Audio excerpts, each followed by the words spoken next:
Olá, começa agora mais o Linkados na Área, um programa de entrevistas feito por nós, alunos de jornalismo da SPM de São Paulo. Eu sou Guilherme Almeida. E eu sou o João Vitor Caputo. No programa de hoje, vamos falar sobre ataque nas escolas e o impacto da violência.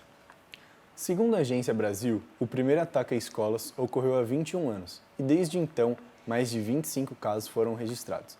Porém, apenas em 2023 tivemos 9 desses casos. Um relatório elaborado pelo Grupo de Trabalho da Agência Brasil aponta que grande parte dos alunos que cometem esses ataques são motivados por misoginia, homofobia, racismo e xenofobia, e que a prática desses crimes são estimuladas em grupos organizados na internet. Para nos ajudar a entender o tema, convidamos uma jornalista, que foi correspondente internacional da França pela Folha de São Paulo e hoje é editora pública do Geduca. Ela também é, entre os jornalistas, uma referência quando o assunto é educação e ensino. Obrigado pela presença, Marta Avancini. Obrigada, gente. Eu que agradeço a oportunidade de estar aqui conversar com vocês, sobre esse tema que é tão importante. Agora roda a vinheta, que daqui a pouco tem mais sobre a violência e os ataques em escolas.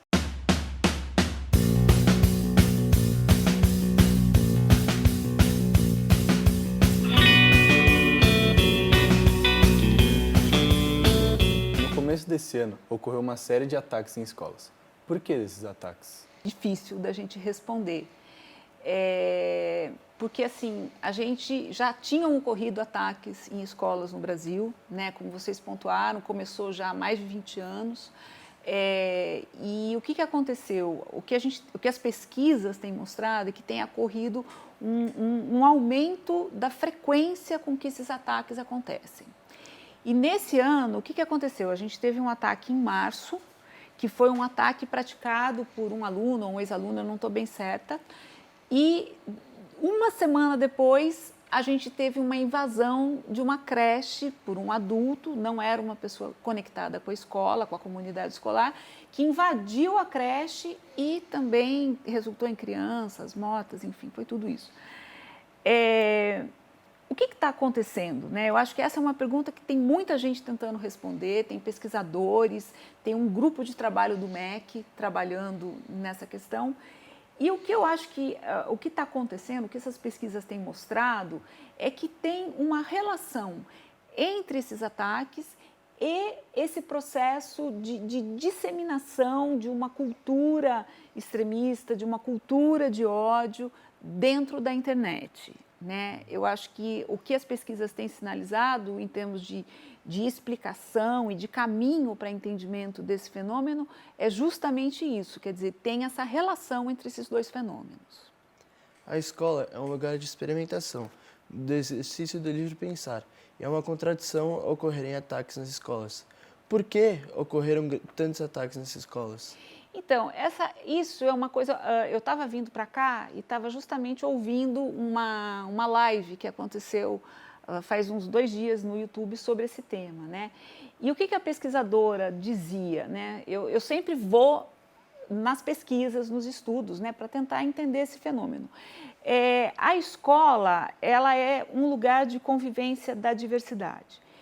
E as pessoas convivem lá, as crianças, os jovens, os adolescentes, estão todos lá convivendo junto. Principalmente na escola pública, que é o lugar de convivência da diferença. E o que acontece? Uma das motivações que leva muitos desses adolescentes e às vezes até pré-adolescentes a partirem para esse tipo de atitude, de ato, está relacionado às relações. Então, são estudantes que dizem que se sentem isolados, que se sentem alvo de bullying, alvo de algum tipo de ação dentro da escola.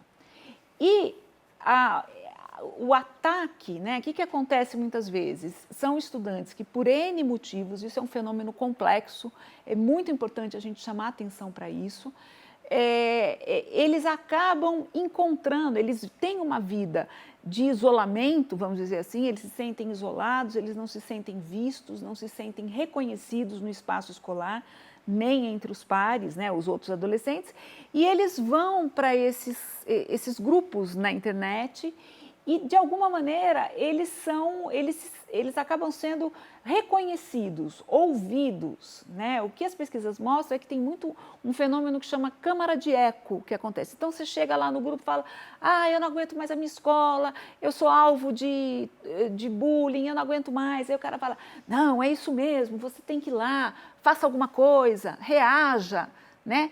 E isso acaba alimentando, e esses atos, esses ataques, eles são uma reação, né? Uma das maneiras da gente entender é assim. Marta, separamos um clipe seu, onde você foi no webinário do Geduca, que você fez, que você fala sobre o tratamento da mídia nesses casos. Tá. Eu recebi muitas consultas, foram dias assim extremamente intensos, de pessoas de todo lugar do país, pessoas da rede, profissionais da rede da Geduca, profissionais que não são da rede da Geduca, editores, jornalistas, repórteres, né, querendo levar a orientações para suas redações, para os seus locais de trabalho, porque as pessoas estavam muito assustadas, né? E ao mesmo tempo criou um processo em que veículos começaram a se pronunciar e a se posicionar em relação à maneira como a notícia dos ataques contra a escola seria dada. Até que ponto o fato da mídia noticiar esses casos aumentou os ataques nas escolas? Então, gente, isso é uma coisa bastante polêmica e, ao mesmo tempo, importante. Nos Estados Unidos, principalmente, onde esse tipo de fenômeno é muito comum, infelizmente, existe toda uma linha, toda uma tradição já de pesquisas que começou desde o final da década de 90, quando aconteceu o ataque a Columbine, que foi em 1999. E aí, várias pesquisas vêm sendo realizadas que mostram que tem uma relação entre a maneira, a notícia sobre um ataque e a ocorrência de outros ataques num período que varia assim, de alguns dias até 2 semanas logo depois. Então, o que esses estudos indicam? Eles indicam que a mídia ela tem um papel e ela pode influenciar na ocorrência ou não de ataques, dependendo da maneira como a notícia é dada. Aí, esses pesquisadores, esse grupo de pesquisadores, preciso ressaltar que tem gente que não concorda com isso, tá? Mas essa é uma linha de investigação, é uma linha de produção de evidência, recomendam que a mídia seja... não dê tantos detalhes. Por quê? Porque esses agressores, eles estão em busca de notoriedade, né? Como eu já disse, eles querem ser vistos, eles querem ser reconhecidos, né? Então, a hora que eles chegam, entram numa escola e, sei lá, matam pessoas, agridem, cria pânico, atrai a atenção da mídia, eles conseguem o que eles estão querendo, que é justamente a notoriedade.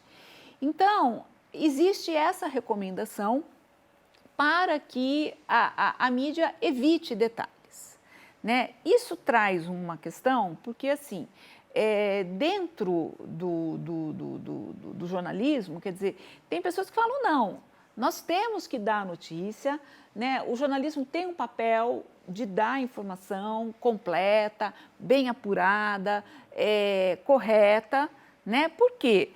Porque esse é o papel do jornalismo e porque hoje a gente está num mundo em que tem rede social, tem internet e a pessoa vai achar isso de alguma maneira, né? Então, essa é a linha de argumentação de quem não é a favor de dar uma notícia de um pouco mais, né, discreta, vamos dizer assim. Agora, por outro lado, a gente como jornalista, né, a gente tem uma responsabilidade em relação àquilo que a gente divulga, né? A gente tem que pensar que está falando de escola, a gente tem que pensar que está falando de criança, a gente está falando de adolescente. E a gente tem no Brasil toda uma legislação, todo um arcabouço legal aí que prevê a proteção, o que eu estou falando, né? Que prevê a proteção da criança, do adolescente, você tem que tomar cuidado com entrevista, com exposição. E com a questão da exposição da escola também. Então, quando a Geduca ela soltou essas recomendações, e a Geduca começou esse processo justamente entre os dois primeiros ataques que aconteceram esse ano, a preocupação era justamente essa, chamar a atenção para a responsabilidade. Né? Não é dizer, não, faça dessa maneira, publique dessa maneira, evite, não dê essa informação, dê aquela informação. Não é isso. Mas assim, vamos pensar, será que a gente precisa dessas matérias, dessas reportagens, principalmente de TV, que vão lá e falam, olha, a casa do agressor é aqui, do adolescente, aí vai lá, entrevista o vizinho vizinho fala, estou dando um exemplo assim, né? Mas que a gente costuma ver nesse tipo de matéria. Não, o menino, ele era esquisito, ele não saía de casa, entendeu? Quer dizer, será que a gente precisa alimentar esse tipo de curiosidade, esse tipo de... E para que isso serve? Né? Do ponto de vista da gente entender o fenômeno, da gente cuidar da escola, pensar em estratégias de prevenção. Né? Então, eu acho que é muito nesse sentido que tem esse debate, de chamar a gente, chamar os jornalistas para pararem para pensar, falar, não, peraí, vamos ver o que a gente está fazendo, como a gente está fazendo e para que a gente está fazendo isso. Você acha que com a mídia dando muito espaço para esses acontecimentos, influencia outras pessoas a quererem fazer o mesmo? Então, os estudos dizem que existe uma influência, tá? Que existe uma influência. Não é uma relação de causa e efeito. Não é assim, deu a notícia, vai acontecer mais ataques. Né? Mas a gente tem, por exemplo, um observatório do Ministério da Justiça que eu não tenho os números de cabeça, mas quando aconteceu o caso da creche em Blumenau, foi instaurado toda uma série de ações e tudo, e esse observatório realmente constatou assim, um aumento exponencial de denúncias, né? E de ameaças, entendeu? A Secretaria Estadual de Educação de São Paulo também. É um volume de ameaça que começou a pipocar, né? Assim, toda a escola tal, e é um processo muito louco, porque aí você não sabe o que procede, o que é real, o que não é, como é que você vai investigar, não vai investigar, percebe? Quer dizer, então, a gente tem alguma indicação de que sim, tem uma relação. Né? Quanto mais você expõe esse tipo de ocorrência, mais aumenta aí, mais acontece o fluxo de ameaças, e não necessariamente que se materializa em outros ataques. Né? Ainda bem que não, mas tem uma relação. Você acha que esses ataques poderiam ter sido evitados? Putz. Que pergunta difícil que você fez. Então, evitar, eu não sei assim em termos de evitar, no sentido de... Eu acho que essa ação, por exemplo, de monitoramento, né, que foi instaurada depois desses ataques, conseguiu sim evitar muitos ataques. Né?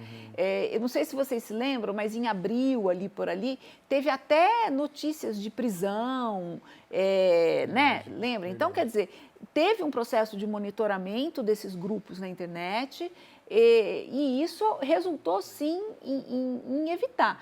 Agora, assim, o que a gente sabe, ou melhor, o que a gente não sabe, é quando um ataque como esse pode acontecer, onde ele vai acontecer, porque não tem um perfil de escola, não tem um perfil, quer dizer, tem um perfil de agressor que é justamente esse jovem, esse adolescente conectado aí com esse caldo de cultura violenta, enfim, que está circulando em muitos lugares na internet. Como acontecimentos do passado, como o nazismo, o fascismo, influenciam nessas crianças, nessas pessoas que procuram fazer um ataque a uma escola?